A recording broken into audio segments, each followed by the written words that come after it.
further, if you're thinking about subscribing to me, or you've just come across this video, consider subscribing, because when I hit 200 subscribers, I'm going to be doing another giveaway. Now, my last giveaway, have a look back through my previous videos, all that malarkey, you'll see I don't give away rubbish. So please consider subscribing, hit the old notification button or whatever, and then a video will be coming up as soon as I get over 200 on how to enter. Anyway, let's get on with it. Right, I'm going to do something different today. You've probably seen it by the title, but I'm making Damascus quite a lot now. This is going to be for a future project. You can probably see it there. Look, there we are. That's a 24 layer. So that's going to be, I'm going to cut that probably, as you can see, into 3. So that'll be 72. And I've got some more steel. I'm going to make another 72. They'll go together because you lose a hell of a lot of steel, as you probably know. And then I'm going to make a, you'll have to wait and see. But today, let's make some San Mai. Never made it before. How hard can it be? Come and have a look. Right, welcome to the magic bench in the magic shed where everything is possible. Right, so that's my Damascus. Get that boring old stuff out of the way. So we have mould steel. This is 1080 plus or 1080 CRV2 mould steel, and that gives you a San Mai billet. So we'll weld that one up, and we'll clean it up a little bit first, and then we'll forge weld that. And then what we'll do, we'll put a grind on it just to have a look and just see what it comes out. Like, this is a test piece. So I thought, while I'm doing that, that's just a bit boring, isn't it? So what we'll do here is, in the middle, 1080 plus again, or 1080 CRV. Then we've got 15N20, which has got higher nickel content, so it'll give us a nice finish. Either side of that. And then on the other side of that, we'll put some mould steel. So then we've got a nice kind of sandwich. I don't think it's called San Mai. I think it's, is it Gomai or something? I'm not sure. But let's have a look at it. Let's have a bit of a play, shall we? Right, let's get welding.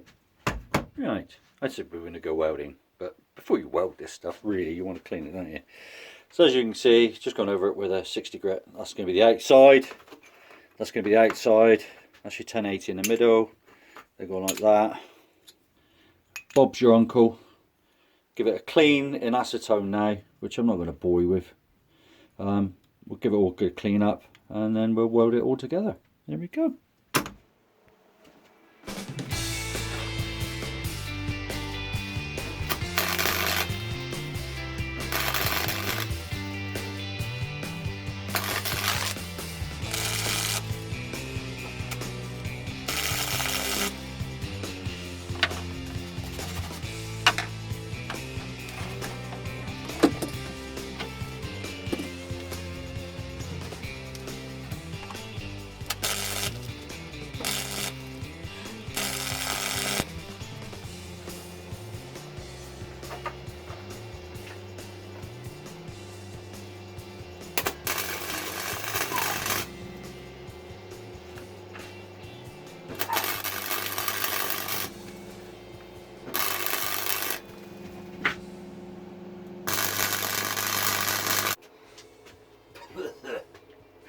Right, there we go, guys. 2 billets ready to go. Let's get them in the forge, get warmed up.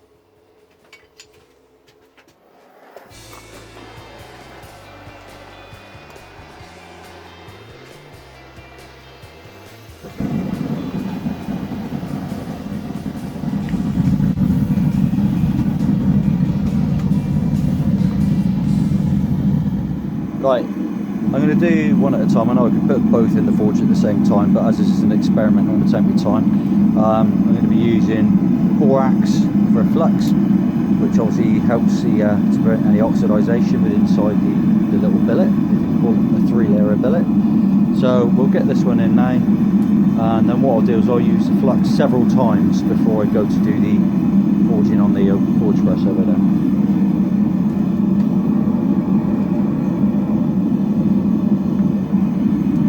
And as you can see, the little hole that I've made rests it perfectly.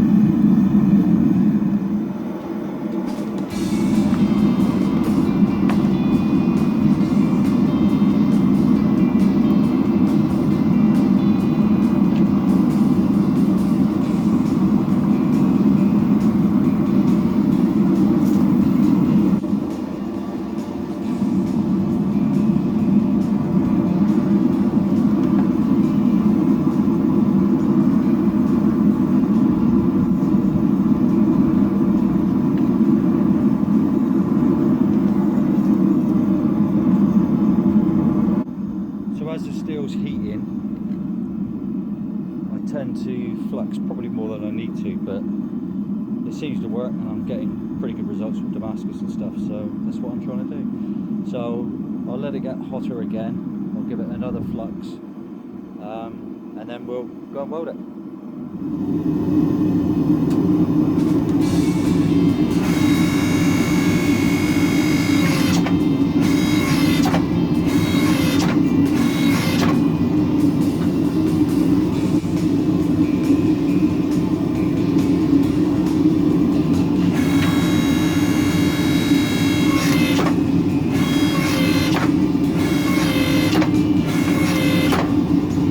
Well, I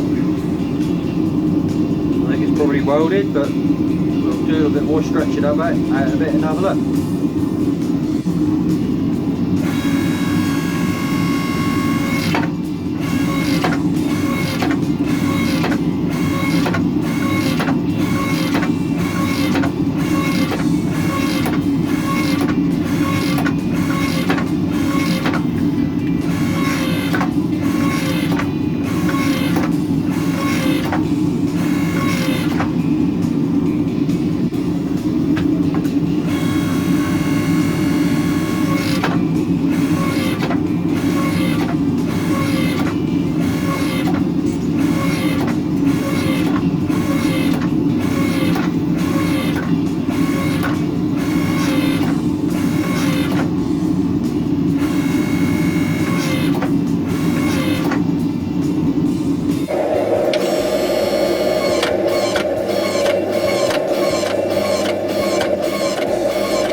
Right everybody, just thought I'd do a little kind of talk through what I'm doing here. So basically what I'm doing now is I've got both billets in the forge, so I'm stretching out one. You can see it's the two dies I've got on the forge press there.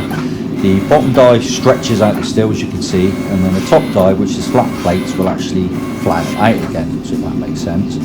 So just checking it over again then, you're happy with that.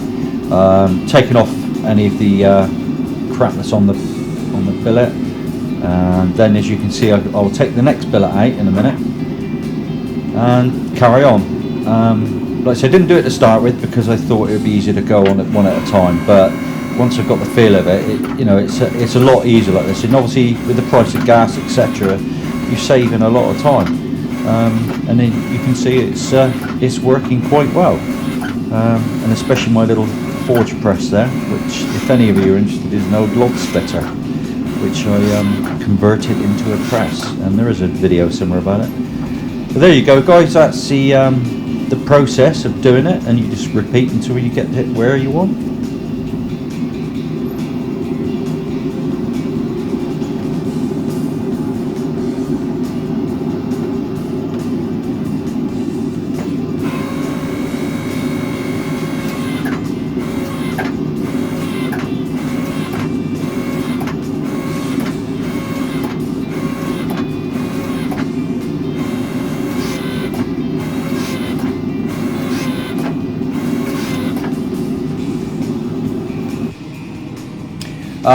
Obviously this is the second billet, as you can see.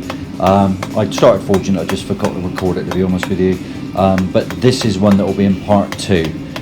So the billet that you'll see at the end of the video is obviously the 5 layer, and this is the 3 layer San Mai, which is actually coming quite well. And you can see all I'm doing there, I'm just at this stage just tidying it up, getting it flat, ready to anneal, so that I can drill holes etc and de-stress the steel.